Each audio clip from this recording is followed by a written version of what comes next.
Itũra-inĩ rĩa Kinoo kaunti-inĩ ya Kiambu nĩkuo tũracemania na Zafania Muungani ũrĩa nĩ wa rũrĩrĩ rwa Shona kuma bũrũri-inĩ wa Zimbabwe, na to ũguo tu amu nĩ mũturi wĩkũranĩire wa gũthondeka indo cia mbaũ. Haha tũkenda gũtwarwo ikinya gwa ikinya wĩgiĩ ũndũire wa Ashona arĩa rĩu gwa kahinda gatanyihĩire mĩaka 60 makoretwo magĩikara itũra-inĩ rĩrĩ, ũndũ ũmwe na matũra mangĩ matiganĩte kaunti-inĩ ya Kiambu. Mimi tumezaliwa hapa tukiwa wengi.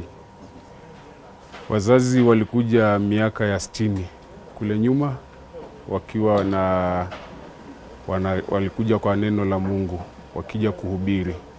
Witikio wao thĩinĩ wa kiugo kĩa Ngai nĩ ũronekana gũkorwo ũmbĩte mũthingi mũnene wa mĩtugo na ũndũire wa mĩtũrĩre yao.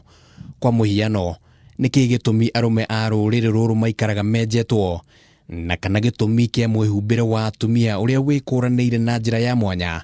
Musha wa Ndoro ũrĩa amenyete rũthiomi rwa Gĩkũyũ agĩtarĩria.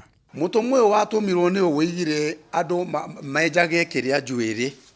Ĩyo nĩ belief ya kanitha witũ. Gũkorwo andũ tũkenja njuĩrĩ tũgakorwo tũtarĩ na njuĩrĩ ona hanini na tũkarĩra nderu. Atumia nao rĩ mationekaga marĩega rĩa mũtwe wa ũtahumbĩkĩtwo. Nĩ mendaga makanyihia njuĩrĩ na makoha gĩtambaya na magekĩra nguo ndaihu. Na nĩguo kwenja njĩra makĩria wĩgiĩ wĩtĩkio wa Ashona, tũkoha thabarĩ nginyagia kanitha-inĩ wao mũnene gũkũ Nairobi wa Gospel of God, na ũrĩa nĩguo warĩ wa mbere gwakwo gũkũ bũrũri-inĩ nĩ Ashona. Huu mwezi wa Oktoba ambao tunaotambua kama mwezi mtakatifu ndio mwezi ambao unaanza mwaka wetu na pia ndio mwezi ambao tunasherekea. Na hakinya nĩ hĩndĩ ya ũhiki wa Ashona, mawatho na mĩtaratara makonekana gũthingatithio na njĩra nene. Na ũngĩkorwo nĩ wagĩa mũnyaka wa kũhikia mũirĩtu Mũshona, we nĩ wahonoka mũrigo wa kũrĩha rũracio.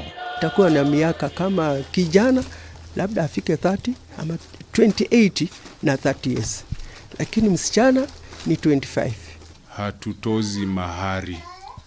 Kama tukienda kwa jamii zingine ambazo hutoza mahari, lazima tunatimiza vile wanavyotaka. Ũgĩ wa athuri a Shona harĩ ũturi nĩ ũgĩte na ngumo nene. Na watumia a rũrĩrĩ rũrũ magatambũrwo nĩ ũthondeki wa ikabũ na gũtuma itambaya. Hihi ũmenyo ũyũ ũgĩtarĩria gĩtũmi kĩa rũrĩrĩ rũrũ gwĩtwo Shona, kiugo gĩkĩ gĩa Gĩthwaĩri gĩgĩtaũrwo ta gũtuma. Kazi hii ya fundi seremala, pia kuunda vikapu. Kuna pia walikuwa wanatumia mianzi, nafikiri unaelewa mianzi. Ile ken walikuwa wanatumia hiyo kuunda vikapu, hata viti vya mianzi, hizi garden chairs. Hiyo pia walitufunza. Hivyo ndio na sisi waliendelea kutufunza, na sisi pia tunaendelea kufunza wadogo wetu na watoto wetu. Mĩri ya Ashona ya rĩu nĩgĩte na mĩthingi mĩriku gũkũ bũrũri-inĩ, kuona ona amwe ao nĩ mamenyete kwaria thiomi cia ndũrĩrĩ itiganĩte makĩria Gĩkũyũ, na ningĩ nĩ maiyũkĩtie ũndũire ũrĩa ũkuruhanagio na Akenya, na rĩu ihoya rĩao kũrĩ thirikari nĩ rĩmwe. Tũkahoya thirikari ĩtũteithĩrĩrie nĩgetha tũhote gũtambũrwo ta 45th tribe thĩinĩ wa Kenya. Ũndũire wa andũ a rũrĩrĩ rwa Shona kuma bũrũri-inĩ wa Zimbabwe na arĩa maikaraga gũkũ bũrũri-inĩ wa Kenya ũronekana gũkorwo wĩ mũrikĩru. Na ũndũ ũmwe wĩkũranĩire na njĩra nene nĩ ũhoro wĩgiĩ wĩtĩkio wao harĩ kiugo kĩa Ngai. Kameme TV, mũtambũrũko wa mohoro, rĩtwa rĩakwa nĩ Kĩmani wa Ngũnjiri.